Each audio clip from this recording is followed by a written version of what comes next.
Hi everyone, this is Dr. Harika, fertility specialist, 49 hospital Secunderabad branch.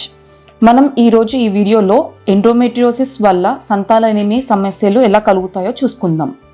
First, ఇది గర్భసంచి యొక్క లోపలి పొరని మనం ఎండోమెట్రియం అంటారు. ఒకవేళ గర్భసంచి యొక్క లోపలి పొర అంటే ఎండోమెట్రియం గనుక ఈ ప్లేస్లో కాకుండా గర్భసంచి అవతల భాగంలో ఉన్నట్టయితే మనం ఎండోమెట్రియోసిస్ అంటాం. సో కామన్గా మనకి ఎండోమెట్రియోసిస్ ఏ చోట్ల కలుగుతుంది అంటే ఫస్ట్ వచ్చేసి ఓవరీ అంటే అండాశయం పక్కన ట్యూబ్స్ అండ్ అలాగే గర్భసంచి అవతలి భాగంలో కూడా ఎండోమెట్రియోసిస్ అనేది అఫెక్ట్ అవుతుంది. ఇంకా అదర్ సైడ్స్ వచ్చేసరికి గర్భసంచి మూతి అంటే సర్విక్స్, అలాగే గర్భసంచి అవతలి భాగంలో అంటే చుట్టుపక్కల పేగులకు కానీ మూత్రం సంచికి కానీ ఈ ఎండోమెట్రియోసిస్ అనేది ఎఫెక్ట్ అవుతుంది. సో నార్మల్గా మనం ప్రతి నెల ఆడవారి వారిలో నెలసరి వచ్చినప్పుడు ఏం జరుగుతుంది అంటే ఈ లోపలి పొర అంటే ఎండోమెట్రియం అనేది బ్లీడింగ్ రూపంలో బయటికి వచ్చేస్తూ ఉంటుంది. అలా కాకుండా నార్మల్గా ఇప్పుడు ఎండోమెట్రియం అనేది బయట ఏరియాస్లో అంటే అండాశయాల్లో కానీ ట్యూబ్ చుట్టూ కానీ పేగుల దగ్గర మూత్రం సంచి దగ్గర ఉన్నట్టయితే ప్రతి నెలసరి టైంలో ఈ ఎండోమెట్రియం కూడా రెస్పాండ్ అవుతుంది. సో దానివల్ల ఏం జరుగుతుంది, ఎండోమెట్రియోసిస్ అనేది మెయిన్గా మనకి ఇన్ఫ్లమేటరీ డిసీజ్ అంటే బాడీ మొత్తంలో ఇన్ఫ్లమేషన్ అనేది ఏర్పడుతుంది. సో ఈ ఇన్ఫ్లమేషన్ అనేది ఏర్పడడం వల్ల ఏం జరుగుతుంది అంటే చుట్టూ అనేవి అతుకులు ఫామ్ అవుతాయి అన్నమాట. సో దీనివల్ల మనకి సంతానలేమి సమస్యలు ఎందుకు జరుగుతాయో తెలుసుకుందాం. ఏరియా వైజ్ వచ్చేసరికి ఫస్ట్ ఎగ్ బ్యాగ్ అంటే ఓవరీ అండాశయం. సో ఈ అండాశయం దాంట్లో మనకి ఏం జరుగుతుంది, ఈ ఎండోమెట్రియోసిస్ వల్ల ప్రతి నెలసరి సమయంలో బ్లడ్ అంటే రక్తం అనేది గూడు కట్టుకుంటుంది అన్నమాట. సో దానివల్ల ఏం జరుగుతుంది, ఒక సిస్ట్ లాగా ఫామ్ అవుతుంది. దాన్ని మనం చాక్లెట్ సిస్ట్ అంటాం ఆర్ ఎండోమెట్రియోటిక్ సిస్ట్ అంటాం అనమాట. సో ఈ ప్రతి నెల బ్లడ్ అనేది అక్యుములేట్ వల్ల ఏం జరుగుతుంది, ప్రతి నెల సైజ్ అనేది ఇంక్రీజ్ అవుతూ ఉంటుంది అనమాట.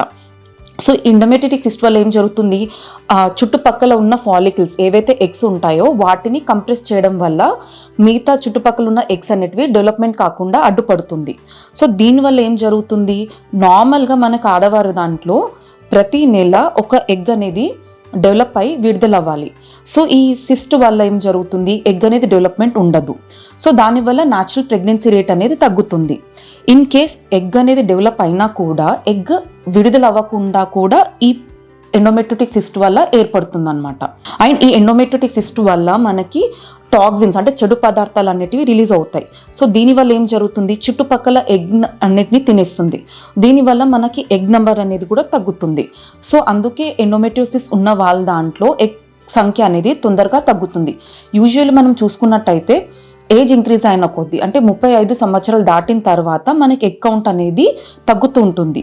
ఎగ్ కౌంట్తో పాటు ఎగ్ క్వాలిటీ కూడా తగ్గుతుంది.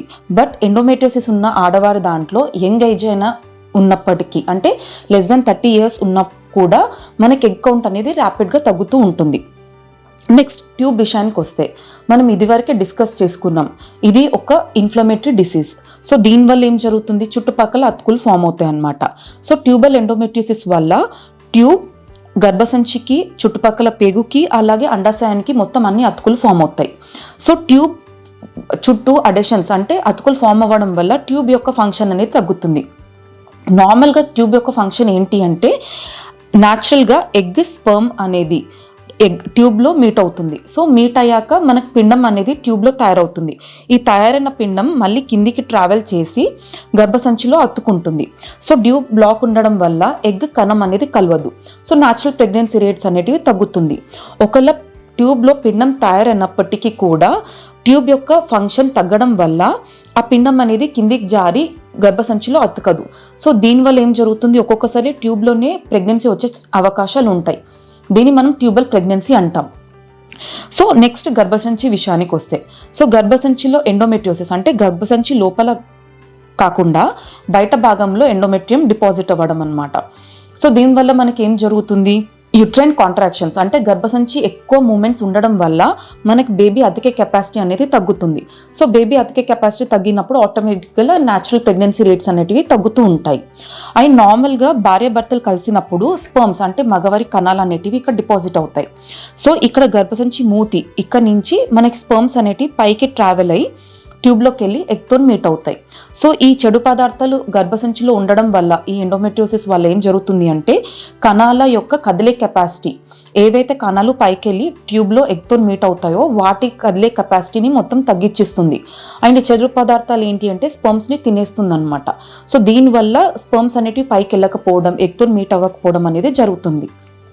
సో దీనివల్ల కూడా మనకి న్యాచురల్ ప్రెగ్నెన్సీ రేట్ అనేది తగ్గుతుంది. సో ఇంకొకటి ఏంటి, చుట్టుపక్కల మొత్తం అతుకులు ఇవన్నీ ఫామ్ అవ్వడం వల్ల కూడా భార్య భర్తలు కలయిక ఉన్నప్పుడు సివియర్ పెయిన్ అనేది రావడం జరుగుతుంది. సో ఈ సివియర్ పెయిన్ వల్ల ఏంటి అంటే వాళ్ళ ఫ్రీక్వెన్సీ ఆఫ్ ఇంటర్కోర్స్ అనేది కూడా తగ్గడం వల్ల న్యాచురల్ ప్రెగ్నెన్సీ రేట్స్ అనేటివి తగ్గుతూ ఉందన్నమాట. సో ఓవరాల్గా ఇవన్నీ రీజన్స్ వల్ల మనకి ఎండోమెట్రియోసిస్లో న్యాచురల్ ప్రెగ్నెన్సీ రేట్ అనేది డిక్రీజ్ అవుతుంది. సో మనం ఇదివరకు చూసుకున్నాం, మెయిన్ రీజన్ వచ్చేసి మనకి ఎగ్ కౌంట్ అనేది తగ్గుతూ ఉండడం. ఎగ్ కౌంట్తో పాటు ఎగ్ క్వాలిటీ కూడా తగ్గుతుంది. సో మనం ట్రీట్మెంట్ ఎవరికి ఏ విధంగా ట్రీట్మెంట్ డిసైడ్ చేయాలి. సో ఇందులో కూడా డిఫరెంట్ గ్రేడ్స్ ఉంటాయి. Grade 1, grade 2, grade 3, grade 4. Grade 1, grade 2 ఎండోమెట్రియోసిస్లో ఏం జరుగుతుందంటే ఎగ్ సంఖ్య అంతగా తగ్గదు. సో ఎగ్ కౌంట్ అనేది బాగానే ఉంటుంది. అండ్ ట్యూబ్ ఫంక్షన్ కూడా పెద్దగా ప్రాబ్లం ఉండదు. గ్రేడ్ 3, గ్రేడ్ 4లో వచ్చేసరికి ఎగ్ కౌంట్ అనేది చాలా తగ్గుతూ ఉంది. అండ్ అలాగే ట్యూబ్ యొక్క ఫంక్షన్ కెపాసిటీ కూడా మొత్తం తగ్గుతుంది. అండ్ ట్యూబ్ చుట్టూ కూడా అతుకులు అనేవి ఫామ్ అవుతాయి యూజువల్లీ గ్రేడ్ 3, గ్రేడ్ 4 ఎండోమెట్రియోసిస్లో. సో మనం ఈ గ్రేడింగ్ బట్టి అండ్ పేషెంట్ ఏజ్ బట్టి వాళ్ళ పీరియడ్ ఆఫ్ మ్యారీడ్ లైఫ్ బట్టి మనం ట్రీట్మెంట్ అనేది డిసైడ్ చేస్తూ ఉంటాం. యూజువల్లీ ఎంగేజ్లో ఉన్న వాళ్ళకి అంటే 35 కంటే తక్కువ లేదా 30 years కంటే తక్కువ ఉన్న వాళ్ళకి అండ్ వారికి గ్రేడ్ 1 ఆర్ గ్రేడ్ 2 ఎండోమెట్రియోసిస్ ఉన్నప్పుడు, అలాగే ఫస్ట్ మనం ఏం చూసుకుంటాం, మగవారి దాంట్లో ఏదైనా కణాలు ప్రాబ్లం ఉందా లేదా చూసుకుంటాం. ఒకవేళ హస్బెండ్ రిలేటెడ్ సెమెన్ అనాలిసిస్ అన్ని నార్మల్ ఉన్నప్పుడు, అలాగే వాళ్ళ మ్యారీడ్ లైఫ్ కూడా ఓన్లీ 2 years ఆర్ 3 years ఉన్నప్పుడు, మిగతా అన్ని పారామీటర్స్ నార్మల్ ఉన్నప్పుడు మనం చిన్న పద్ధతి, న్యాచురల్ పద్ధతి లేదా ఐయుఐ పద్ధతి ద్వారా మనం ట్రీట్మెంట్ ఇస్తామన్నమాట. అదే యంగ్ ఏజ్ అయినప్పటికీ కూడా గ్రేడ్ 3, గ్రేడ్ 4 ఎండోమెట్రియోసిస్ ఉన్నప్పుడు వాళ్ళకి డైరెక్ట్ అవే ఐవీఎఫ్ సజెస్ట్ చేస్తాం. ఎందుకంటే గ్రేడ్ 3, గ్రేడ్ 4 ఎండోమెట్రియోసిస్ అన్నప్పుడు సివియర్ డిసీజ్ అనమాట. సో దీనివల్ల ఏం జరుగుతుంది, ఎగ్ కౌంట్ అనేది ర్యాపిడ్గా తగ్గుతూ ఉంది. అలాగే ట్యూబ్ ఫంక్షన్ కూడా అతుకులు ఫామ్ అవ్వడం వల్ల ట్యూబ్ ఫంక్షన్ కూడా తగ్గుతూ ఉంటుందన్నమాట.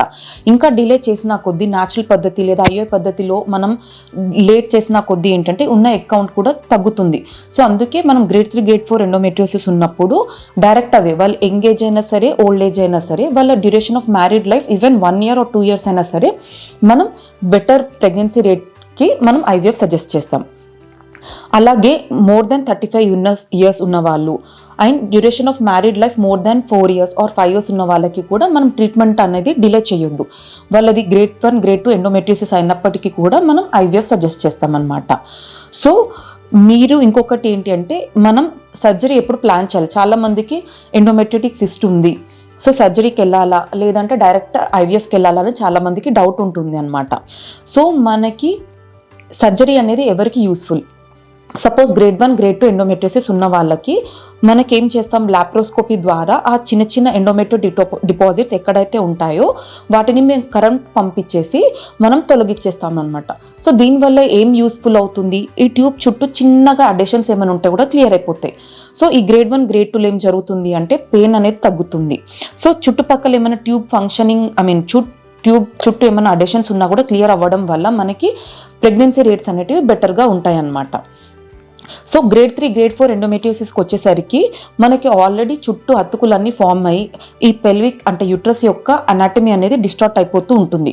సో వాళ్ళకి మనం సర్జరీ చేసినా కూడా సిమ్టమ్స్ వరకే తగ్గుతాయి కానీ ప్రెగ్నెన్సీ ఛాన్సెస్ అనేటివి ఇంప్రూవ్మెంట్ ఉండదు. ఓన్లీ గ్రేడ్ 3, గ్రేడ్ 4 ఎండోమెట్రియోసిస్లో మనం సర్జరీ ఎందుకు చేస్తామంటే మెయిన్ రీజన్ వచ్చేసి మనం సిమ్టమ్స్, పేషెంట్కి చాలా సివియర్గా పెయిన్ ఉంది అండ్ పెయిన్ ఎట్లా అంటే ఇంజెక్షన్స్తో కూడా సబ్సైడ్ అవ్వట్లేదు అన్న వాళ్ళకి మాత్రమే సర్జరీ ఆప్షన్ చెప్తాం. బట్ ఫర్టిలిటీ రిలేటెడ్ ట్రీట్మెంట్కి వచ్చేసరికి మనం డైరెక్ట్ అవే ఐవీఎఫ్ ఆప్షన్ చెప్తాం. So this is all about endometriosis. Thank you.